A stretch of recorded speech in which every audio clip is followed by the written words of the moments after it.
ಜ್ಞಾನಪೀಠ ಪ್ರಶಸ್ತಿ ವಿಜೇತ ಡಾಕ್ಟರ್ ವಿನಾಯಕ್ ಕೃಷ್ಣ ಗೋಕಾಕ್ ಇವತ್ತಿಗೆ 115 ವರ್ಷಗಳ ಹಿಂದೆ ಜನ್ಮ ತಾಳಿದ್ರು. ಭಾರತದ ಅತ್ಯಂತ ಮೇಧಾವಿ, ಕನ್ನಡ ಹಾಗೂ ಇಂಗ್ಲೀಷ್ ಎರಡೂ ಭಾಷೆಗಳಲ್ಲಿ ಅದ್ವಿತೀಯವಾದಂಥ ಪಾಂಡಿತ್ಯವನ್ನು ಹೊಂದಿದಂಥ ವ್ಯಕ್ತಿ. ಕನ್ನಡಕ್ಕೆ ಒಬ್ಬರೇ ಗೋಕಾಕ್. ಗೋಕಾಕರನ್ನು ಇನ್ನೊಬ್ಬರಿಗೆ ಹೋಲಿಸ್ಲಿಕ್ಕೆ ಸಾಧ್ಯ ಇಲ್ಲ. ಗೋಕಾಕರೇ. ಅವರು ಬಹುಮುಖ ವ್ಯಕ್ತಿತ್ವದ, ಅಗಾಧ ಪಾಂಡಿತ್ಯದ, ಅಪಾರ ಪ್ರಭಾವವನ್ನು ಬೀರಬಲ್ಲ ಕನ್ನಡ ಹಾಗೂ ಇಂಗ್ಲೀಷ್ ಶಿಕ್ಷಕರು.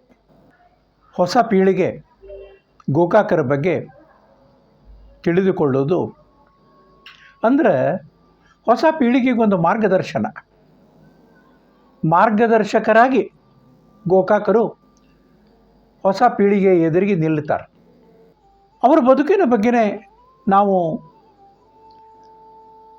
ಒಂದು ವಿಶ್ಲೇಷಣಾತ್ಮಕವಾದಂಥ ನಿರ್ಣಯಕ್ಕೆ ಬರಬೇಕಾದ್ರೆ ಒಂದು ಮಾತು, ಅವರು ಸವಣೂರೊಳಗೇನು ಮಜೀದ್ ಸ್ಕೂಲ್ನಾಗ ಕಲಿತಿದ್ರು, ಅಲ್ಲೇ ಒಂದು ವಾಕ್ಯ ಬರೆದಿರ್ತದೆ, ಒಂದು ವಾಕ್ಯ ವೃಂದ ಇರ್ತದೆ. ಅಲ್ಲಿ ಆ ವಾಕ್ಯ ವೃಂದ ಗೋಕಾಕರ ಜೀವನದ ಒಂಥರ ಅದು ದಿಕ್ಕು ಅಂತ ಅನ್ನುವಂಥ ಮಟ್ಟಿಗೆ ಇತ್ತು.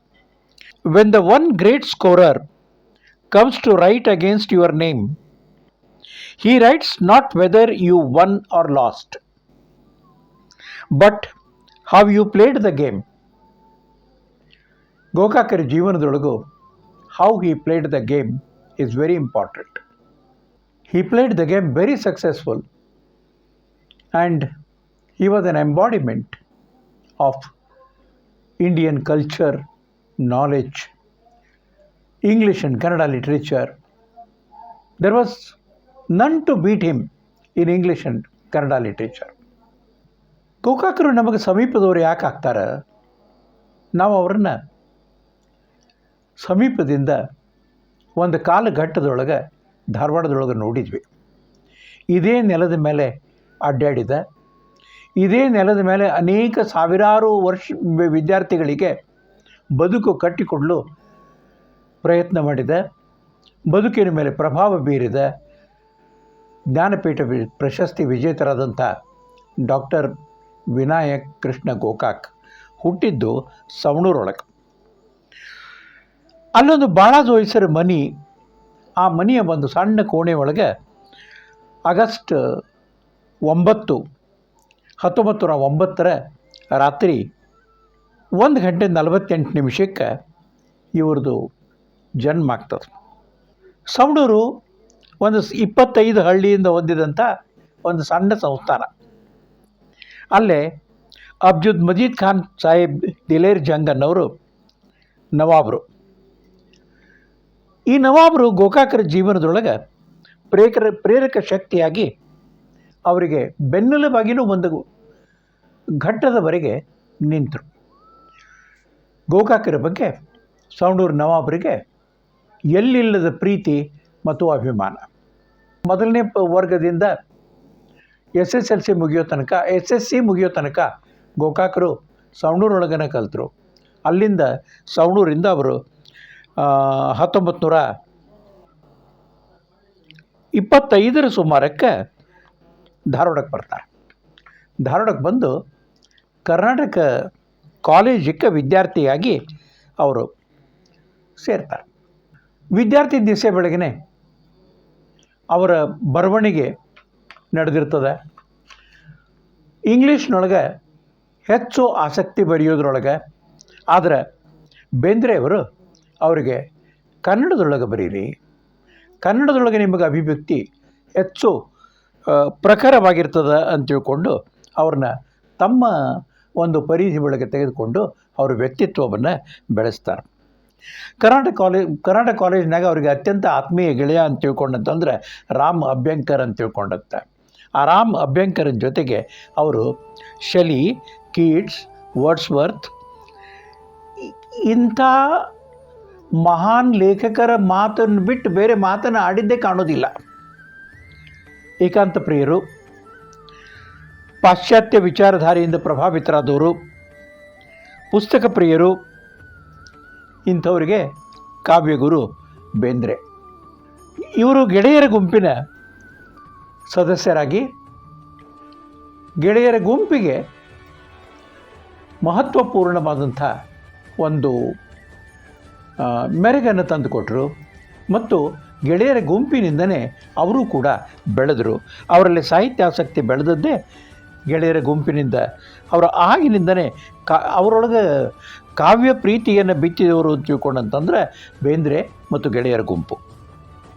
ಇವರು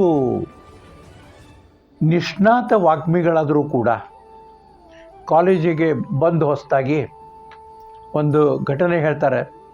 ಇವರಿಗೆ ಪಬ್ಲಿಕ್ ಸ್ಪೀಚಿನೊಳಗೆ ಭಯಂಕರ ನರ್ವಸ್ ಆಗ್ತಿದ್ರಂತೆ. ಒಂದು ಸಲ ಭಾಷಣ ಸ್ಪರ್ಧಾದೊಳಗೆ ಹೆಸರು ಕೊಟ್ಟಿರ್ತಾರೆ. ಆ ಭಾಷಣ ಸ್ಪರ್ಧಾ ಶುರುವಾಗೋದಕ್ಕನ ಕೈ ಕಾಲು ಗದ ಗದ ಗದ ಗದ ನಡಗಲಿಕ್ಕತ್ತಾವ. ಆಗ ನಮ್ಮ ಜಡಭರ್ತರು ಜಿ ಬಿ ಜೋಶಿಯವರು ಗಟ್ಟಿಯಾಗಿ ಹಿಂದಿನಿಂದ ಅವ್ರು ಎರಡೂ ಕಾಲು ಗಟ್ಟಿ ಹಿಡ್ಕೊಂಡು ನಿಂತಿರ್ತಾರಂತ ಅವ್ರು ಮಾತಾಡೋ ತನಕ. ಅದು ಅವ್ರ ಮಗ ಅವ್ರ ಪುಸ್ತಕದೊಳಗೆ ಒಂದು ಇದನ್ನು ಬರಿತಾನೆ. ಇದು ಸಾಧಾರಣ ಬಿ ಎ ಆದರೆ ಕರ್ನಾಟಕ ಕಾಲೇಜು ಇವರ ವ್ಯಕ್ತಿತ್ವದೊಳಗೆ ಬಹಳ ಬದಲಾವಣೆಯನ್ನು ತರ್ತದೆ. ಮತ್ತು ಕರ್ನಾಟಕ ಕಾಲೇಜಿಗೆ ಇವರಿಂದ ಕೀರ್ತಿ, ಇವರಿಂದ ಕರ್ನಾಟಕ ಕಾಲೇಜಿಗೆ ಕೀರ್ತಿ ಅನ್ನುವಂಥ ರೀತಿಯೊಳಗೆ ಇವರು 1929-30 ಕರ್ನಾಟಕ ಕಾಲೇಜಿನಿಂದಲೇ MA ಮುಗಿಸ್ತಾರೆ.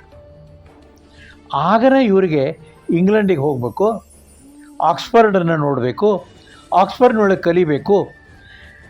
ಅಲ್ಲೇ ಆಕ್ಸ್ಫರ್ಡ್ನೊಳಗೆ ಫಸ್ಟ್ ಅನಿಸ್ಕೋಬೇಕು ಅನ್ನುವಂಥ ಒಂದು ಆಕಾಂಕ್ಷೆ. ಅವರ ಆಕಾಂಕ್ಷೆ ಅದು. ಅವ್ರ ಮಾತಿನೊಳಗೆ ಒಂದು ಮಾತು ಬರ್ತದೆ, one day our Dharwad will look as romantic as Oxford ಅಂತ ತಿಳ್ಕೊಂಡಂತ. ಕರ್ನಾಟಕ ಕಾಲೇಜಿನ ಮಿಸಲಿನಿ ಒಳಗೆ ನವೋದಯದ ಸಾಹಿತ್ಯವ ಇವರ ಬರವಣಿಗೆ ಪ್ರಾರಂಭ ಆಗ್ತದೆ. ಗೋಕಾಕರನ್ನು ನಾವು ನವೋದಯ ಸಾಹಿತ್ಯದ ಹರಿಕಾರರು ಅಂತ ತಿಳ್ಕೊಂಡು ಇಲ್ಲೇ ಈ ಮಾಳಮಡ್ಡಿ ಇದರೊಳಗನ ಒಂದು ಬೆಟ್ಟದೂರು ಕಂಪೌಂಡ್ ಅಂತ ತಿಳ್ಕೊಂಡು ಬರ್ತದೆ. ಹೆಮ್ಮಿಕೆರೆ ಸಾಲಿ ಹಿಂದಿನ ಬಾಜುಕ ಆ ಬೆಟ್ಟದೂರು ಕಂಪೌಂಡ್ನೊಳಗೆ ಬೆಟ್ಟದೂರು ವಕೀಲರು ಬಳವಂತರಾವ್ ಬೆಟ್ಟದೂರು ಅಂತ ತಿಳ್ಕೊಂಡು ವಕೀಲರು ಅವ್ರ ಮಗಳನ್ನ ಶಾರದಾ ಅನ್ನೋರು ಇವರು ಮದುವೆ ಆಗ್ತಾರೆ. ಅವರು ಕನ್ನ ನೋಡಲಿಕ್ಕೆ ಅಂತ ತಿಳ್ಕೊಂಡು ಬಂದಾಗ ಶಾರದಾ ಅವರು ಇನ್ನೂ 6ನೇ 7ನೇ ಇದರೊಳಗೆ ಸ್ಟೇಜ್ನೊಳಗೆ ಮುಂದೆ ICS ಆಗೋರು ಎಲ್ಲ ಹೇಳಿದ್ರೆ ಇವರೇನು ICS ಆಗ್ತಾರೆ ಅಂತ ತಿಳ್ಕೊಂಡು ಅವ್ರು ಹೋದ ಮೇಲೆ ಶಾರದಾ ಗೋಕಾಕ್ ಅವರು ಇವ್ರ ಬಗ್ಗೆ ನಕ್ಕು ಅವ್ರ ತಾಯಿ ಮುಂದೆ ಮಾತಾಡಿದ್ರಂತೆ. ಆದರೆ ಮೊದಲನೇ ನೋಟದೊಳಗನ ಗೋಕಾಕರು ಶಾರದಾರವ್ರನ್ನ ಮದುವೆ ಆಗೋದನ್ನು ನಿಶ್ಚಯ ಮಾಡಿದರು. ಕರ್ನಾಟಕ ಕಾಲೇಜಿನ ಹಾಸ್ಟೆಲ್ನಿಂದ ಶೆಟ್ವಾಜಿ ಅನ್ನುವಂಥ ಒಬ್ಬ ಪ್ಯೂನ ಇವ್ರ ನಡುವೆ ಪುಸ್ತಕ ಮತ್ತು ಪತ್ರಗಳ ತಂದು ಕೊಡೋದು, ತೊಗೊಂಡು ಹೋಗೋದು ತಿಳ್ಕೊಂಡು ಹಂಸ ಪಕ್ಷಿ ಹಂಗೆ ಅವ ತನ್ನ ಕಾರ್ಯನಿರ್ವಹಿಸ್ತಿದ್ದ. ಆಗಿನ ಕಾಲದ ಇವರಿದ್ರೊಳಗೆ ವನಮಾಲೆಯ ಓಲೆಗಳು ಅಂತ ತಿಳ್ಕೊಂಡು ಒಂದು ಪುಸ್ತಕ ಆಗಿ ಬರ್ತದೆ. ನನಗೆ ಭಾಳ ಸಂಗಾತಿ ಬೇಕು, ಆದರೆ ಕೇವಲ ಮನೆ ಕೆಲಸ ಮಾಡುವಂಥ ಒಬ್ಬ ಹೆಣ್ಮಗಳು ನನಗೆ ಹೆಂಡತಿಯಾಗಿ ಬೇಕಾಗಿಲ್ಲ ಅಂತ ತಿಳ್ಕೊಂಡು ಗೋಕಾಕರು ತಮ್ಮ ಇದರೊಳಗೆ ಬರೆದದ್ದನ್ನು ಕಾಣ್ತೇವೆ. ಗೋಕಾಕರ ವ್ಯಕ್ತಿತ್ವ ರೂಪಿಸುವಲ್ಲಿ ಬೇಂದ್ರೆ ಮತ್ತು ಪ್ರೊಫೆಸರ್ ಟಕಾಕಾವ್ ಬಹಳ ಮಹತ್ವದ ಸ್ಥಾನವನ್ನು ವಹಿಸ್ತಾರೆ. MA ಮುಗೀತದೆ, ಫರ್ಗೂಸನ್ ಕಾಲೇಜಿಗೆ ಹೋಗ್ತಾರೆ. ಫರ್ಗೂಸನ್ ಕಾಲೇಜಿದ್ದು ಬಹಳ ಒಂದು ಅತ್ಯಂತ ರೋಚಕವಾದಂಥ ಘಟನೆ ಅಲ್ಲಿ ನಡೀತದೆ. ಇವರು ಮುಂಬೈಗೆ ಹೋಗಿ ತಿರುಗಿ ಫರ್ಗೂಸನ್ ಕಾಲೇಜಿಗೆ ಬರ್ತಾರೆ, ಪುಣೆಗೆ ಬಂದು ಅಲ್ಲೇ ತಮ್ಮ ಪ್ರೊಫೆಸರ್ಸ್ ಕಡೆ ಒಂದಿಷ್ಟು ಇವ್ರನ್ನ ಕ್ಯಾರೆಕ್ಟರ್ ಸರ್ಟಿಫಿಕೇಟು ಅದು ಇದು ತೊಗೋಬೇಕು ಅಂತ ತಿಳ್ಕೊಂಡು ಅಲ್ಲಿ ಮಾಡಿ ಅಂದರೆ ನೌಕರಿ ಸಲುವಾಗಿ ಅಂತ ತಿಳ್ಕೊಂಡಂತ ಅಷ್ಟೊತ್ತಿಗಾಗಲೇ ಇವರು ಎಂದು ಫರ್ಗೂಸನ್ ಕಾಲೇಜಿಗೆ ಹೋಗಿರ್ತಾರೆ ಅವತ್ತೇ ಅವ್ರ ತಂದೆ ಅವರಿಗೆ ರೀಡೈರೆಕ್ಟ್ ಮಾಡಿ ಒಂದು ಟೆಲಿಗ್ರಾಮನ್ನು ಕಳಿಸ್ತಾರೆ. ಆ ಟೆಲಿಗ್ರಾಮು ಫರ್ಗೂಸನ್ ಕಾಲೇಜಿನವರು ಗೋಕಾಕರಿಗೆ ಕೊಟ್ಟ ಅಪಾಯಿಂಟ್ಮೆಂಟ್ ಆರ್ಡರ್ ಆಗಿರ್ತದೆ. ಯಾವಾಗ ಜಾಯ್ನ್ ಆಗಬೇಕು ಅಂತಾರೆ, ಇಂಟರ್ವ್ಯೂಕ್ಕೆ ಯಾವಾಗ ಬರಬೇಕು ಅಂತ. ಈಗ ಇಂಟರ್ವ್ಯೂ ಮುಗೀತು ಅಂತ ಹೇಳ್ತಾರೆ ಮಹಾಜನಿ ಅಲ್ಲಿ ಪ್ರಿನ್ಸಿಪಾಲ್ರು. ಅವರ ಗೋಕಾಕರ ಅವ್ರದ್ದು ಮೊದಲನೇ ಇದರೊಳಗನೆ ಗೋಕಾಕರ ಇಂಪ್ರೆಷನ್ ಇಷ್ಟಿರ್ತದಲ್ಲ, ಅಲ್ಲಿಂದ ಅವರ ವೃತ್ತಿ ಜೀವನ ಪ್ರಾರಂಭ ಆಗ್ತದೆ. ಗೋಕಾಕರಿಗೆ ವಿದ್ಯಾರ್ಥಿಗಳು ಅಂತ ತಿಳ್ಕೊಂಡಂತಂದರೆ ಪಂಚಪ್ರಾಣ. ವಿದ್ಯಾರ್ಥಿಗಳ ಬೆಳವಣಿಗೆನೇ ಅವರಿಗೆ ಮುಖ್ಯ. ಗುರು ವಿದ್ಯಾರ್ಥಿಗಳಿಗೆ ಗೆಳೆಯ ನಿಂತಿರಬೇಕು, ವ್ಯಕ್ತಿತ್ವದ ವಿಕಸನಕ್ಕೆ ಸಹಾಯ ಮಾಡಬೇಕು. ಅವರದ್ದು ಮಾತನಾಡೋ ಶೈಲಿನ ಕಾವ್ಯಮಯ ಶೈಲಿ ಅವ್ರು ಕಲಿಸ್ಲಿಕ್ಕೆ ಹತ್ತಿದ್ರು ಅಂತ ತಿಳ್ಕೊಂಡಂತಂದರೆ ಅದೊಂದು ಅನಿರ್ವಚನೀಯವಾದಂಥ ಆನಂದವನ್ನು ಅವರು ವಿದ್ಯಾರ್ಥಿಗಳು ಪಡಿತಾ ಇದ್ದರು. ಎಷ್ಟು ಕಲಿಸಿದರೂ ಕಡಿಮೆ, ಎಷ್ಟು ಹೇಳಿದರೂ ಕಡಿಮೆ ಅನ್ನುವಂಥದ್ದು. ಆಗಿನ ಕಾಲಕ್ಕೆಲ್ಲ ಪ್ರೊಫೆಸರ್ಸ್ ಗೌನ್ ಹಾಕೋತಿದ್ರು. ಆ ಗೌನ್ ಹಾಕ್ಕೊಂಡು ಅವರು ಶೇಕ್ಸ್ಪಿಯರನ್ನು ಕಲಿಸ್ಲಿಕ್ಕೆ ಹತ್ತಿದ್ರು ಅಂತ ತಿಳ್ಕೊಂಡಂತಂದರೆ ನೋಡೋದೇ ಒಂದು ಇವತ್ತಿಗೂ ಕೂಡ ಅದು ನಮ್ಮ ಕಣ್ಣೆದುರಿಗೆ ಬರಬೇಕು. ಆ ದೃಶ್ಯ ಅಷ್ಟು ಸುಂದರವಾದಂಥದ್ದು. ಆದರೆ ಅವ್ರ ಕ್ಲಾಸಿಗೆ ಹೋಗೋಕ್ಕಿಂತ ಮೊದಲೇ ಪಬ್ಲಿಕ್ ಪ್ಲ್ಯಾಟ್ಫಾರ್ಮ್ ಮೇಲೆ ಬಹಳ ಮಾತಾಡಿದ್ದು ಕಡಿಮೆ. ಅದರಿಂದ ಅವ್ರಿಗೆ ಮಹಾಜನಿ ಒಂದು ಟಿಪ್ಸ್ ಕೊಡ್ತಾರೆ. ಯಶಸ್ವಿ ಪ್ರಾಧ್ಯಾಪಕ ಆಗಬೇಕಾದ್ರೆ ಅತ್ಯಂತ ಹೆಚ್ಚಿನ ಜ್ಞಾನನೇ ಇರಬೇಕು ಅಂತೇನು ಅಲ್ಲ, ಆದರೆ ಮುಖ್ಯವಾಗಿ ನಿಮ್ಮ ವಿಷಯದ ಮೇಲೆ ನಿಮಗೆ ಹಿಡಿತಾ ಇರಬೇಕು ಮತ್ತು ವಿದ್ಯಾರ್ಥಿಗಳನ್ನು ನಿಯಂತ್ರಣ ಮಾಡುವಂಥ ಒಂದು ಚಾಕಚಕ್ಯತೆ ನಿಮ್ಮಲ್ಲಿ ಇರಬೇಕು ಅಂತ ಹೇಳ್ತಾರೆ. ಅದನ್ನು ಅವರು ತೋರಿಸ್ತಾರೆ. ಈ ಸವಣೂರಿನ ಬಗ್ಗೆ ಅವ್ರಿಗೆ ಬಹಳ ಪ್ರೀತಿ. ಅದ್ರ ಮೇಲೆ ಒಂದು ಕವಿತಾನೂ ಬರ್ತಾರೆ. ಪುಣ್ಯದೊಳಗಿದ್ದಾಗ ಅವರೊಂದು ನಾಟಕ ಬರೀತಾರೆ, ಜನನಾಯಕ ಅಂತ ತಿಳ್ಕೊಂಡಂತೆ. ಆ ನಾಟಕನೂ ಮಾಡಿಸ್ತಾರೆ.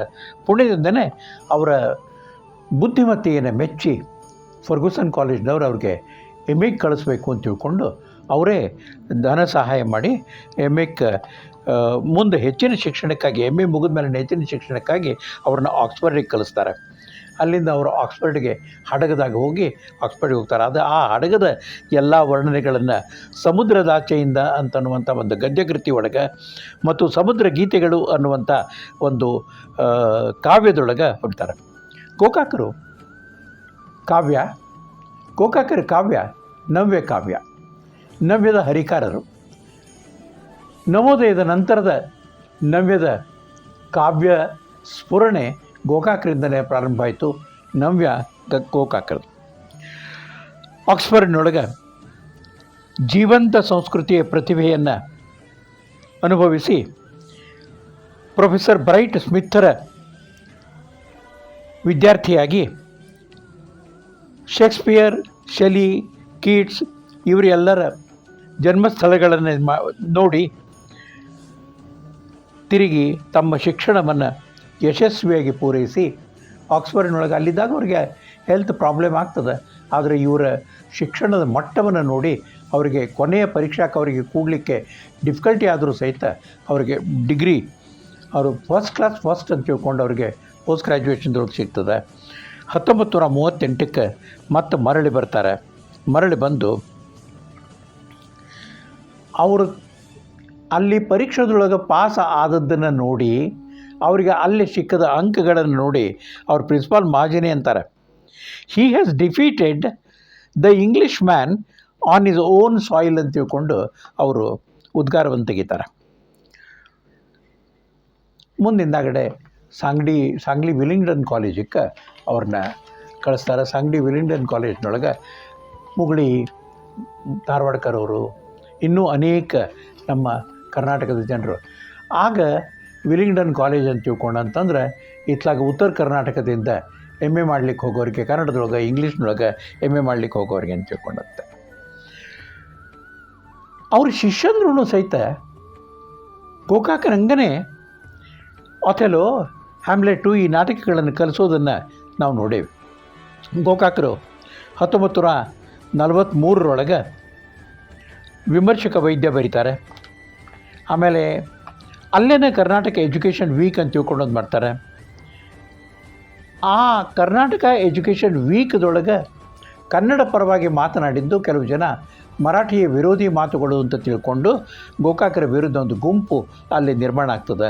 ಅದರದ್ದು ಆ ವಿಷಮ ಅಲ್ಲಿಯ ವಿಷಮ ವಾತಾವರಣವನ್ನು ತಡಿಲಾರದೆ ಅವರು ಅಲ್ಲಿಂದ ಬಿಟ್ಟು ಅಲ್ಲಿಂದ ಬರ್ತಾರೆ. ಅಲ್ಲಿದ್ದಾಗ ಅವರು ಬಾಳ ದೇಗುಲದಲ್ಲಿ ಅನ್ನುವಂಥ ಒಂದು ಕವನ ಸಂಕಲನವನ್ನು ಬರೀತಾರೆ. ಅಲ್ಲಿಂದ ಬಿಟ್ಟು ಬಂದ ಕೂಡಲೇ 1944ಕ್ಕೆ ಉಸ್ಮಾನಿಯಾ ಯೂನಿವರ್ಸಿಟಿಗೆ ಹೋಗ್ತಾರೆ. ಉಸ್ಮಾನಿಯಾ ಯೂನಿವರ್ಸಿಟಿ ಒಳಗೆ ಅಲ್ಲೇ ಇಂಗ್ಲೀಷ್ ಡಿಪಾರ್ಟ್ಮೆಂಟ್, ಆದರೆ ಅಲ್ಲೂ ಕೂಡ ಮ್ಯಾನೇಜ್ಮೆಂಟದ್ದು ವೇತನ ಶ್ರೇಣಿ ಒಳಗಿನ ಭಿನ್ನಾಭಿಪ್ರಾಯ ಇಂಥವೆಲ್ಲನೂ ತಡ್ಕೊಳ್ಳೋಕ್ಕೆ ಅವ್ರಿಗೆ ಆಗೋದಿಲ್ಲ. ಮತ್ತು ಅಲ್ಲಿಂದ ಅವರು 1946 ಅಲ್ಲಿಂದ ಬಿಟ್ಟು ಬರ್ತಾರೆ. ಬಿಟ್ಟು ಬಂದು ಆಗ ಅವರು ಬಡೋದಕ್ಕೆ ಹೋಗ್ತಾರೆ. ಬಡೋದಕ್ಕೆ ಹೋಗಿ ವೀಸ್ನಗರ್ ಅಂತ ತಿಳ್ಕೊಂಡು ಅಲ್ಲಿಂದ ಒಂದು ಊರೊಳಗೆ ಒಂದು ಹೊಸ ಕಾಲೇಜ್ ಸ್ಥಾಪನೆ ಮಾಡ್ತಿರ್ತಾರೆ. ಗೋಕಾಕ್ರಂತನ ಅಲ್ಲೇ ಅಂಥ ಒಂದು ಹೊಸ ಕಾಲೇಜನ್ನು ಸ್ಥಾಪನೆ ಮಾಡಲಿಕ್ಕೆ ಸಾಧ್ಯ ಆಯ್ತು ಅಂತ ಆ ಊರಿನ ಬಗ್ಗೆ ಗೋಕಾಕರು ಅತ್ಯಂತ ವಿವರವಾಗಿ ತಮ್ಮ ಲೇಖನಗಳಲ್ಲಿ ಬರೀತಾರೆ. ಆ ಊರಿಗೆ ಚೇತನವನ್ನು ತುಂಬಿದರು, ಅಲ್ಲಿ ಶಿಕ್ಷಣದ ಪ್ರಸಾರವನ್ನು ಮಾಡಿದರು.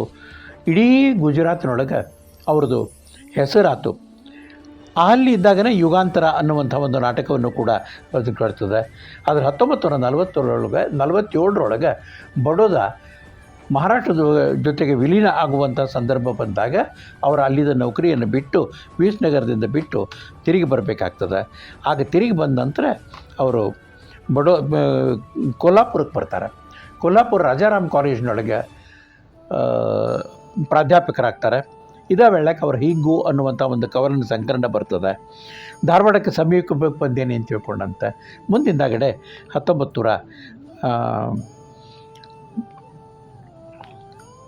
1949ರಿಂದ ಅಲ್ಲಿಂದ ಮುಂದಿಂದಾಗಡೆ ಧಾರವಾಡಕ್ಕೆ 52 ಸುಮಾರಕ್ಕೆ 1952 ಸುಮಾರಕ್ಕೆ ಅವರು ಧಾರವಾಡಕ್ಕೆ ಬರ್ತಾರೆ. ಧಾರವಾಡದ ಕರ್ನಾಟಕ ಕಾಲೇಜಿಗೆ ಅವರ ಟ್ರಾನ್ಸ್ಫರ್ ಕೊಲ್ಲಾಪುರದಿಂದ ಆಗ್ತದೆ. ಅವರಿಗೆ ಸ್ವರ್ಗ ಮೂರಗೇಣು.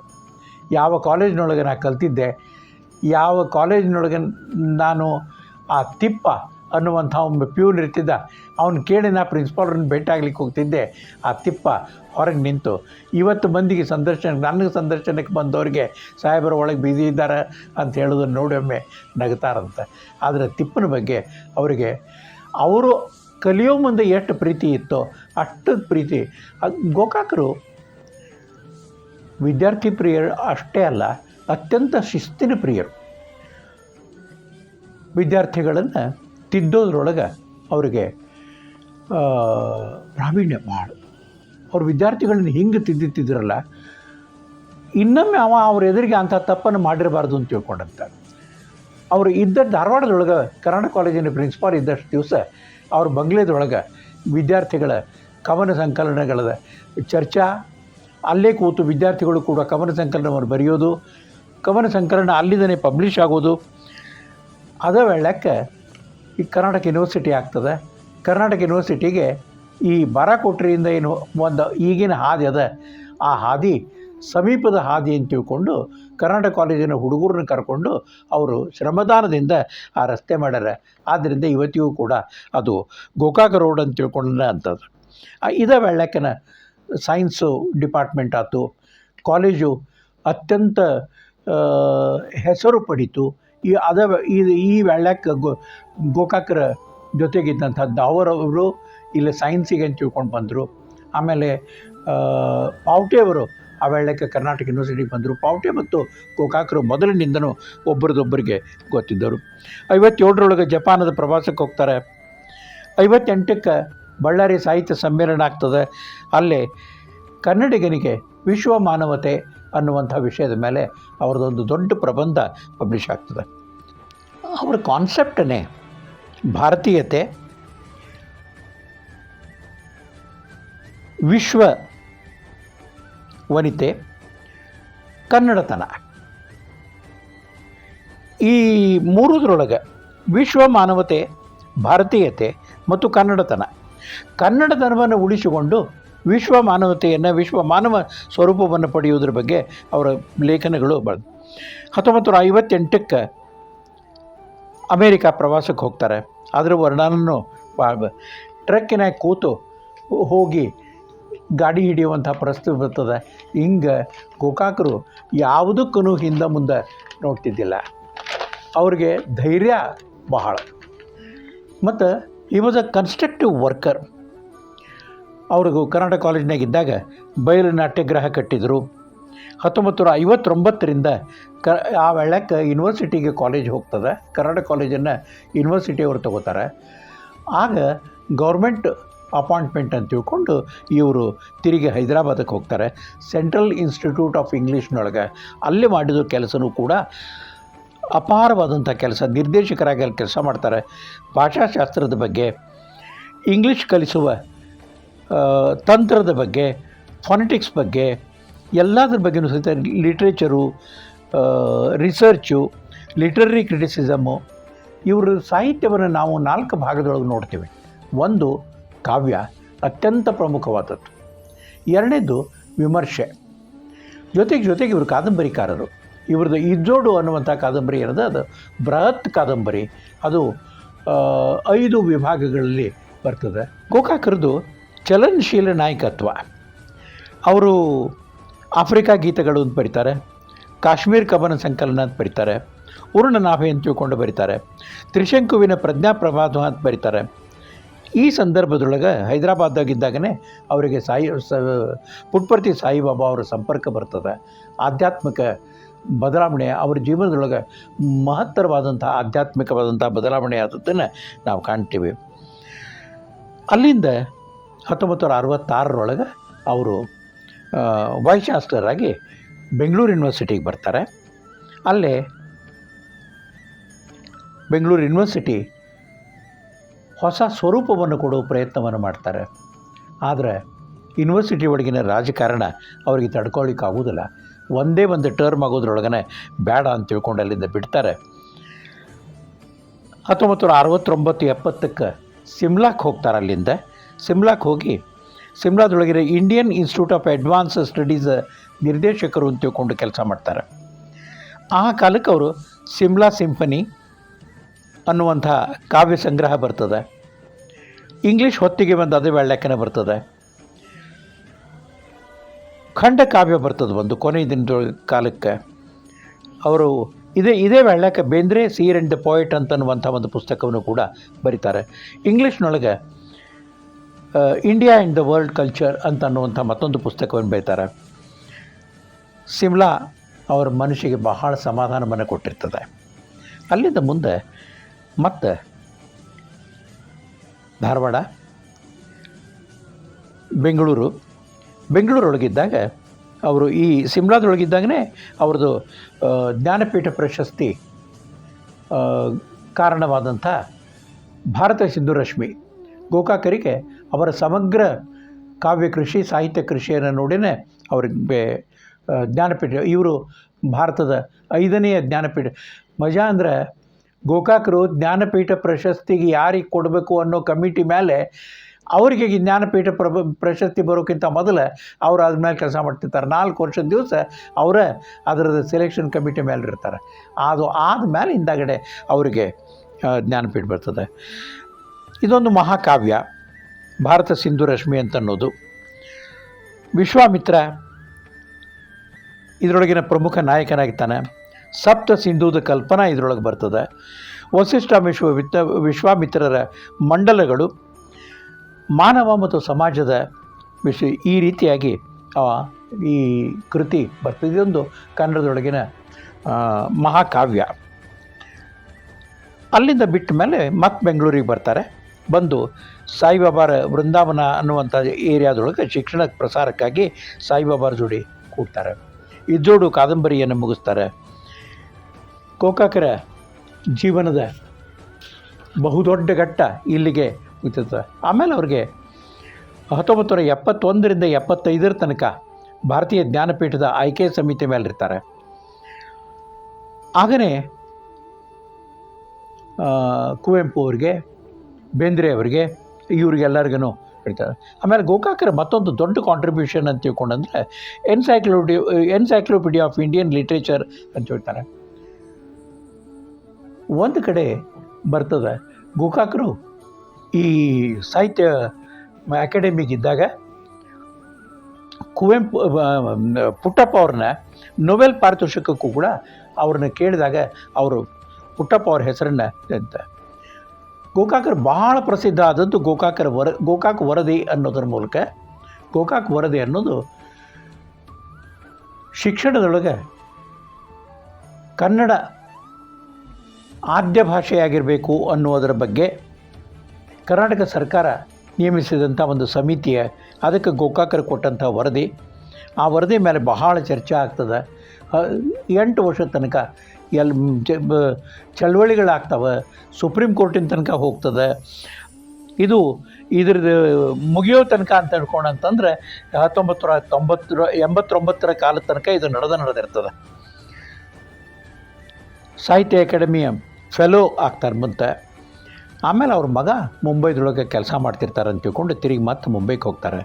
1991 ಇವರಿಗೆ ಮುಂಬೈ ಒಳಗನೆ ಪಿ ವಿ ನರಸಿಂಹರಾವ್ ಪ್ರಧಾನಿ ಇದ್ದಾಗ ಅವ್ರ ಮನೆಗೆ ಹೋಗೇನೆ ಮುಂಬೈ ಒಳಗನೆ ಶರದ್ ಪವಾರ್ ಮತ್ತು ಪಿ ವಿ ನರಸಿಂಹರಾವ್ ಅವರು ಅಲ್ಲಿ ಮುಂಬೈ ಒಳಗೆ ಅವ್ರು ಭಾಳಷ್ಟು ದಿಲ್ಲಿ ತನಕ ಅವರಿಗೆ ಕರೆಯೋದು ಬೇಡ ಅಂತ ತಿಳ್ಕೊಂಡು ಮುಂಬೈದೊಳಗನೆ ಜ್ಞಾನಪೀಠ ಪ್ರಶಸ್ತಿ ಅವರಿಗೆ ಕೊಡ್ತಾರೆ.